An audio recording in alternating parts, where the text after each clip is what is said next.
So hello guys and welcome back to the channel. Today I'm going to show you how to add a bucket in MS Planner.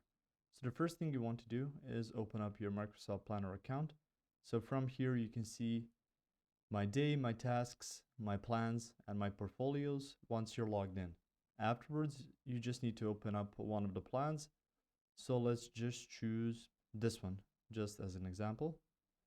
And from there, you can see a layout similar to this. So you can see all of these are buckets. So buckets are basically something to help you categorize each task. So for here, it says backlog, up next, in progress, and blocked. And you can add more through here. It even gives you a prompt that says add new bucket. So if I click on that, it's just going to help me just put in name of a bucket. And once I've done that, you can see I've created a new one. I can add a task. So just type in bucket task, for example. And afterwards, this is a new bucket that has a completely new set of tasks, which are very important just for that bucket itself. So that's the main way that you want to add buckets.